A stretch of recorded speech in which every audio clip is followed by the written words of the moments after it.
नमस्कार, मैं हूं प्रियंका दुबे और आप देख रहे हैं चुनाव आज तक।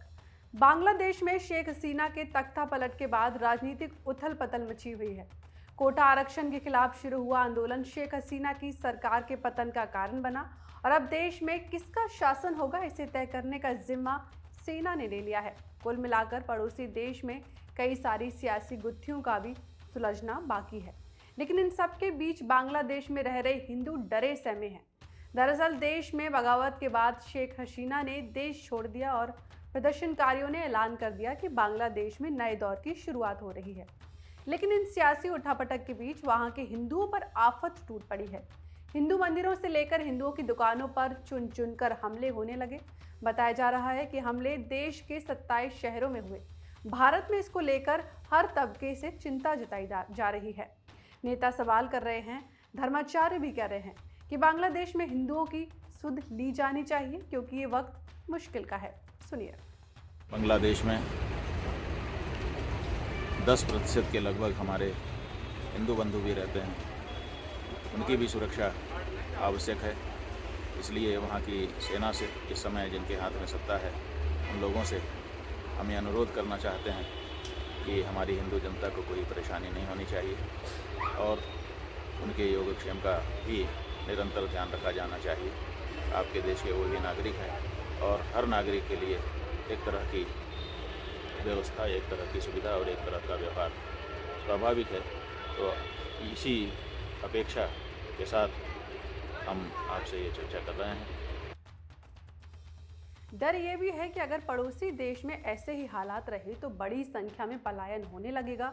बांग्लादेश की कुल जनसंख्या 17 करोड़ 48 लाख है। इसमें 91% जनसंख्या मुसलमानों की है। इसके बाद सबसे ज़्यादा संख्या में हिंदू रहते हैं। रिपोर्ट्स के अनुसार बांग्लादेश में करीब 8% हिंदू रहते हैं। हिंदुओं के बाद यहाँ बौद्ध और ईसाई धर्म को मानने वाले लोगों की संख्या है। भले ही बांग्लादेश में हिंदुओं की आबादी 8% है, लेकिन बांग्लादेश मुक्ति आंदोलन के वक्त से ही वहाँ हिंदू समुदाय का दबदबा रहा है। लेकिन अब हालात बदल चुके हैं और अब सवाल ये है कि शेख हसीना की सत्ता बदलने के बाद हिंदुओं का क्या होगा। फिलहाल बांग्लादेश में हिंदू सियासी तौर पर काफ़ी ज़्यादा प्रभावी है। 2024 में बांग्लादेश में 12 हिंदू सांसद चुने गए थे। 2019 में इस संख्या 19 के करीब थी। शेख हसीना की सरकार में हिंदू कोटे से 4 मंत्री बनाए गए थे। सिर्फ शेख हसीना की पार्टी आवामी लीग ही नहीं, खालिदा जिया की पार्टी में भी हिंदुओं की हिस्सेदारी है। पार्टी के टॉप 15 पोस्ट में एक हिंदू भी शामिल है। बांग्लादेश के 3 जिले गोपालगंज, मौलवी बाजार और ठाकुर गांव में हिंदुओं की आबादी 20% से ज़्यादा है और वहां हिंदुओं का बिजनेस में भी दबदबा है। बांग्लादेश की सबसे बड़ी बस सर्विस चमोली के मालिक हिंदू हैं। शेख हसीना की सत्ता जाने के बाद सबसे ज़्यादा आशंका इसी बात की जताई जा रही है कि बांग्लादेश में अब हिंदुओं पर सत्ता और उनसे जुड़े लोगों का अत्याचार बढ़ेगा। बांग्लादेश में भी इस बात की सुगबुगाहट हो रही है। इन दावों का जो आधार है वो वहाँ की बांग्लादेश नेशनल पीपल्स पार्टी और जमानत-ए-इस्लामी की पुरानी कार्यशैली है। बांग्लादेश नेशनल पीपल्स पार्टी को कट्टरवादी माना जाता है और ये पार्टी पाकिस्तान के प्रभावित है। शेख हसीना ने इस पर बैन भी लगाया था। उधर खालिदा जिया का झुकाव भी चीन की तरफ ज़्यादा रहा है। हिंदुओं पर हो रहे अत्याचार को लेकर भारत के विदेश मंत्री एस जयशंकर ने भी चिंता जताई है। सुनिए उनका बयान। We are also monitoring the situation with regard to the status of minorities.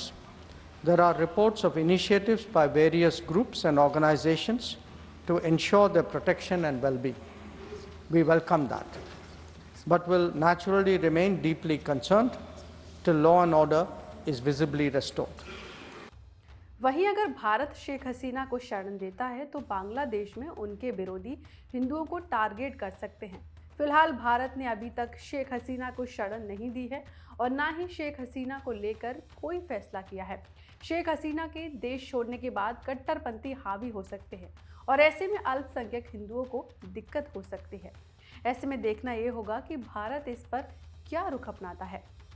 चुनाव से जुड़ी तमाम खबरों के लिए देखते रहिए आप चुनाव आज तक। वीडियो पसंद आए तो लाइक करें, साथ ही कमेंट ज़रूर करें। वीडियो को शेयर करना बिल्कुल भी ना भूलें। नमस्कार।